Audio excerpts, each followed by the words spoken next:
সারা দেশে বর্ণিল আয়োজনে হয়ে গেল হিন্দু ধর্মের অন্যতম ধর্মীয় উৎসব রথযাত্রা। রথের রশি ধরে পুণ্যের আশায় দীর্ঘ সময় অপেক্ষায় থাকেন ভক্তরা। পরে সেই মাহেন্দ্রক্ষণে উলু আর শঙ্খধ্বনিতে শুরু হয় যাত্রা। পূজা অর্চনা সহ নানা সাজ ও বাহারি পোশাকে বর্ণিল হয়ে ওঠে সড়ক। রথযাত্রায় অংশ নেন হাজার হাজার ভক্ত ও দর্শনার্থী। উলু ও শঙ্খধ্বনির মধ্য দিয়ে শুরু হয় রথযাত্রার আনুষ্ঠানিকতা। রথের রশি টানতে হাজার হাজার ভক্তের ঢল। বৃহস্পতিবার দুপুরের পর ধামরাইয়ে শুরু হয় রথযাত্রা। সনাতন ধর্মের নানা বয়সী মানুষ এতে অংশ নেন। রশি ধরে পুণ্য অর্জনের জন্য প্রাণপণ চেষ্টা করেন সবাই। দীর্ঘ লাইনের অপেক্ষা শেষ হয় বিকেলে। রথযাত্রা দেখতে দূর দূরান্ত থেকেও ছুটে আসেন অনেক দর্শনার্থী।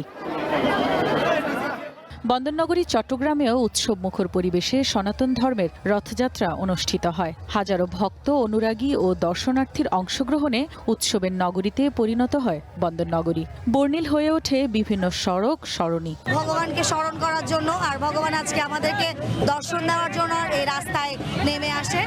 আর আজকে আমরা এইভাবে কি করি, আমরা ভগবানকে দর্শন করি এবং আনন্দ করি। অনেক খুশি লাগছে, এখানে এসে প্রথমবার আসছি আমি রথযাত্রায়। আজকে আমাদের মহারানীর শোভাযাত্রা, সবার এখানে আনন্দ সমাগমে আমাদের হিন্দু সমাজ সবাই একসাথে মিলিত হয়েছে। 400 বছরের ঐতিহ্য ধরে রেখে বাগেরহাটে রথযাত্রার ভক্তের ঢল নামে। সদর উপজেলার লাউপালা মন্দির প্রাঙ্গণে পূজা অর্চনায় অংশ নেন তারা। পরে রথযাত্রা শুরু হলে সবার মাঝে উৎসবের আনন্দ ছড়িয়ে পড়ে। রথযাত্রা উপলক্ষে আয়োজন করা হয়েছে গ্রামীণ মেলার। আমরা প্রতি বছর আসি এবং এই জায়গায় আমরা সব ফ্যামিলি আসছি। হ্যাঁ, এটা খুবই জাগ্রত আমাদের। এইখানে আসলে আমরা মনে করি আমাদের সেই পরম ধামে পরম গতি হবে। জগন্নাথ দেব শুধু আমাদের না, সবার ভালো করেন, সবার মঙ্গল করেন।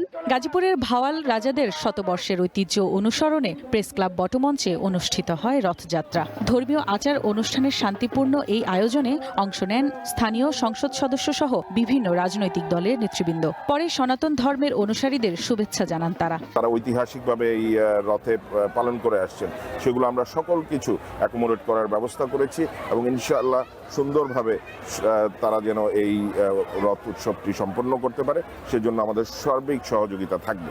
এছাড়া দিনাজপুর, ফরিদপুর, খুলনা সহ সারা দেশে শান্তিপূর্ণ পরিবেশে শুরু হয় রথযাত্রা উৎসব। 8 দিন পর উল্টো রথযাত্রা দিয়ে শেষ হবে এই আয়োজন। রথযাত্রাকে কেন্দ্র করে বিভিন্ন জেলায় আয়োজন করা হয় গ্রামীণ মেলার।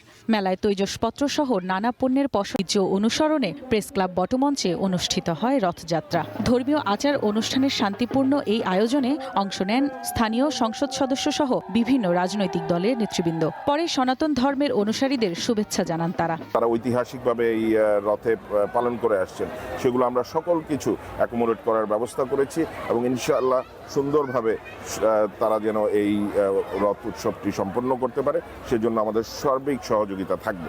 এছাড়া দিনাজপুর, ফরিদপুর, খুলনা সহ সারা দেশে শান্তিপূর্ণ পরিবেশে শুরু হয় রথযাত্রা উৎসব। 8 দিন পর উল্টো রথযাত্রা দিয়ে শেষ হবে এই আয়োজন। রথযাত্রাকে কেন্দ্র করে বিভিন্ন জেলায় আয়োজন করা হয় গ্রামীণ মেলার।